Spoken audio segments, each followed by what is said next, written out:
একটা সময় আপনার টাকা থাকবে, আপনার বাড়ি থাকবে, গাড়ি থাকবে, সব থাকবে, কিন্তু ঘোরার কোনো সময় পাবেন না। এই জন্য যেই সময় ইচ্ছা হয় ওই সময়ে আপনি ঘুরে যাবেন। মাই গড, শালার মাথা নষ্ট। দেখিয়ে যেতে পারবো, কিন্তু ওই সময়টা হয়তো কবে আসে জানি না। আমরা এখন রয়েছি মজনু কাকার ভ্যানে। আমরা এখন যাইতেছি অনেক দূরে ঘুরতে। আমরা হচ্ছে আজকে আবার রংপুরে চলে যাব, রংপুর থেকে ঢাকা, ঢাকা থেকে ভোলা। তো কে কোথা থেকে ভিডিওটি দেখছেন অবশ্যই আমাদের ভিডিও কমেন্টে জানাতে পারেন। এখানকার পরিবেশগুলা আমার কাছে খুবই ভালো লাগে, খুবই মনোমুগ্ধকর পরিবেশ, সবুজ শ্যামলে ঘেরা।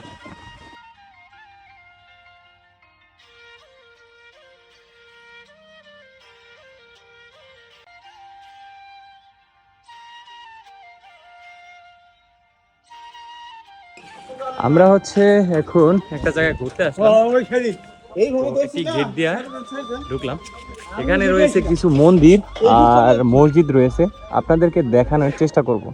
আমরা চলে আসলাম একটি পর্যটক কেন্দ্রে, এখানে মানুষ ঘুরতে আসে আর খুব সুন্দর সুন্দর দৃশ্য রয়েছে। আর এখানে হচ্ছে আমরা যে ভ্যান দিয়ে যাইতেছি, এই ভ্যান ভিতরে ঢোকা নিষেধ। আর আমরা হচ্ছে বলেছি যে ভোলা থেকে আসছি, অনেক দূর থেকে। তো পরে হচ্ছে আমাদের ভ্যান চালক মজনু কাকা উনি কথা বলেই ঢুকে গেল। আমরা এখন ঘুরতেছি বিশাল এক পর্যটক কেন্দ্রের ভিতরে। এখানে হচ্ছে যদি আপনি বিবাহ করেন আপনার বউ নিয়ে আসতে পারেন। আর হচ্ছে আমার তো কোনো বউ নাই, আমার আছে মুরব্বী কাকারা আর হচ্ছে আমার বন্ধু বান্ধব, তাদের নিয়ে ঘুরি। আসলে এখানে খুবই ভালো লাগতেছে এসে, আর এখানে মনোমুগ্ধকর পরিবেশ।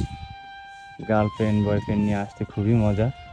এই যে নবেল পাবেল, আমার পাবেল স্বাস্থ্য ভাই, এখানে এসে গার্লফ্রেন্ড নিয়ে তারপরে বউ নিয়ে খুবই মাই গড, শালার মাথা নষ্ট। দেখিয়ে যেতে পারবো, কিন্তু ওই সময়টা হয়তো কবে আসে জানি না।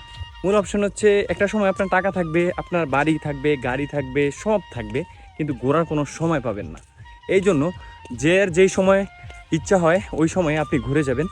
আর হচ্ছে ঘুরলে মন শান্তি থাকে, আর হচ্ছে খুবই ভালো লাগবে। দর্শক, আপনারা যে পুষ্করিটা দেখতেছেন, এটার একটা রহস্য, একটা ঘটনা রয়েছে। 12টি মেশিন দিয়ে কিছু মানুষ এই পুষ্করিটা হিসার জন্য মেশিন লাগাইছিল। ওই মেশিনগুলো কয়েকদিন চলার পরেই নষ্ট হয়ে যায় আর হিসতে পারে না, এই জন্য। আর হচ্ছে এটার ভিতরে নাকি একটি স্বর্ণের কিছু একটা রয়েছে, আর মানুষ চেষ্টা করলো ওগুলা তুলতে পারে না। এই হচ্ছে এটার রহস্য। তো আরও এখানে কিছু মন্দির রয়েছে, অনেক 300 বছর আগের মসজিদ রয়েছে।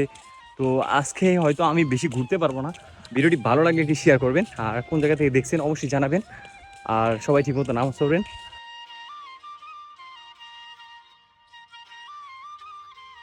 নীলফামারীতে আপনি যদি চলাফেরা করেন, আপনাকে হচ্ছে অটোতে কিংবা ভ্যান গাড়িতে চড়তে হবে। তো তেমনই আমার এই মজনু কাকার ভ্যান গাড়ি আমি চালাইতেছি, আমার কাছে খুবই ভালো লাগছে। তো আমরা এখন ঘোরাঘুরি শেষ করে এখন চলে যাব হচ্ছে বাসায়। বাসা থেকে তারপরে হচ্ছে আমরা রংপুরে যাব, রংপুরে থেকে যাব ঢাকাতে, ঢাকা থেকে যাব ভোলাতে। আপনারা আমাদের সাথেই থাকুন, দেখতে পারবেন।